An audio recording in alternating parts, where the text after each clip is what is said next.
Hello everyone. Today we are going to talk about one of the most scary and unsettling horror music stories, possibly in Michigan. The story consists of two young women who are stalked through a shopping mall by a cannibal named Arthur.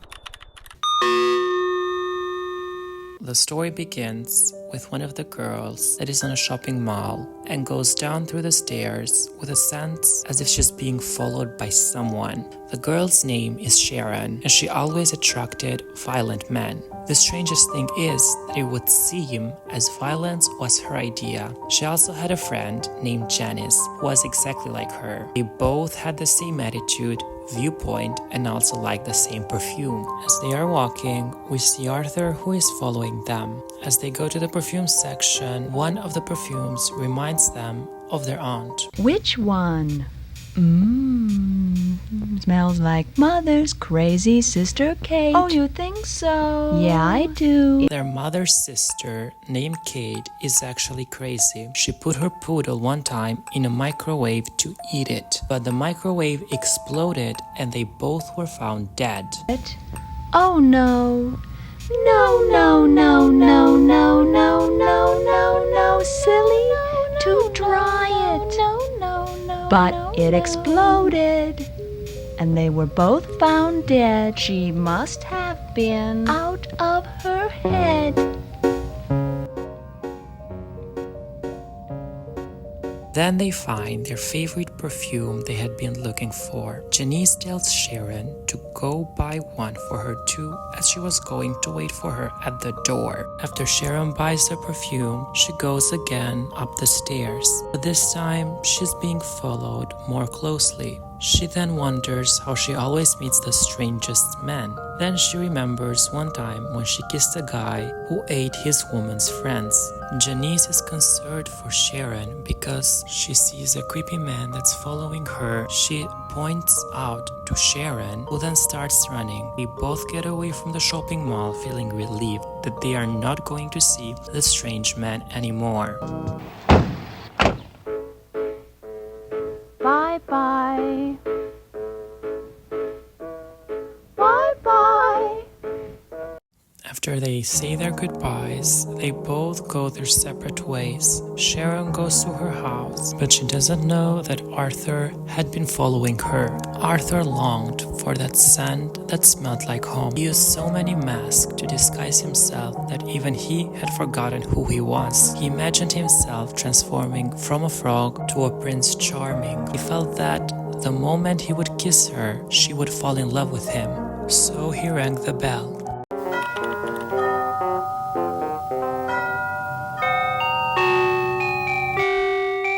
Sharon wakes up after having a nightmare and looks at the door hole. Scared after seeing a man she doesn't know, she calls Janice. She tells her that he got the head that is the size of a wolf. The man understands that Sharon is not going to open the door, so he gets a rock and then he breaks her window and enters to her house.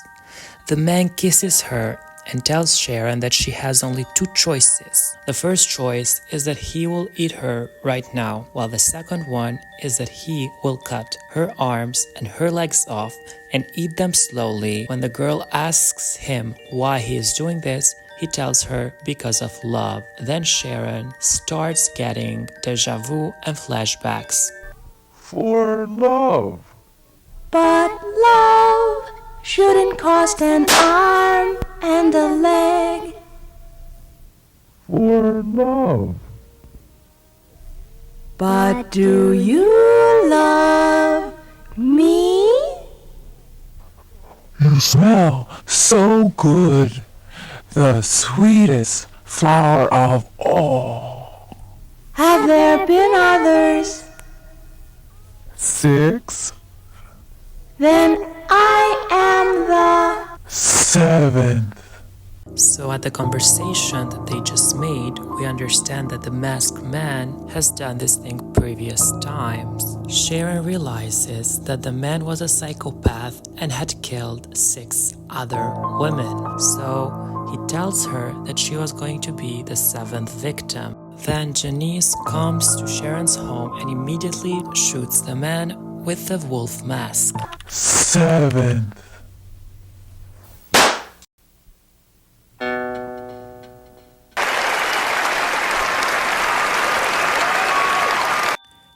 Sharon and Janice both realize what they have done. They have killed a man, so now they are trying to get rid of his body. And the story does a full 180 for the worst.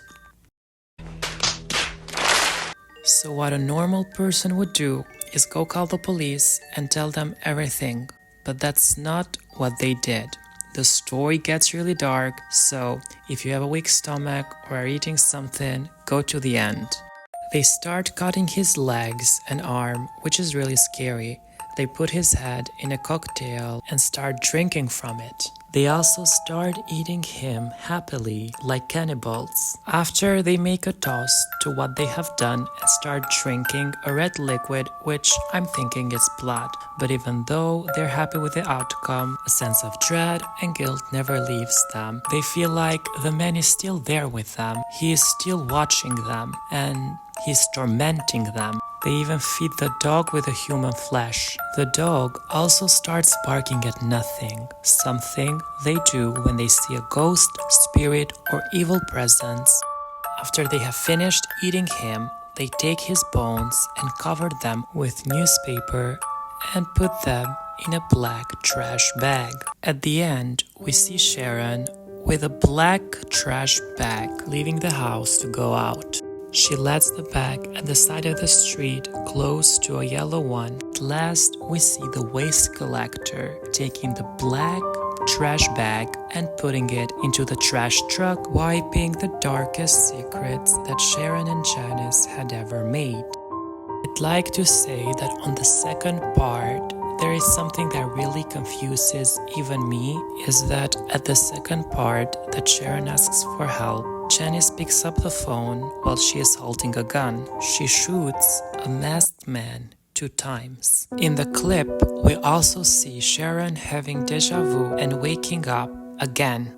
We also see Janice killing masked people multiple times before going to her house to help her out. Maybe it's an action they know will happen, or maybe just flashbacks, but something is sure that the events of the story are linked to one another of grave importance. So, on my conclusion, there could have been more than one masked man. Maybe there was never a masked man, but just their hallucination that made them kill an innocent man. But even though there are different theories to this, you never know what's true.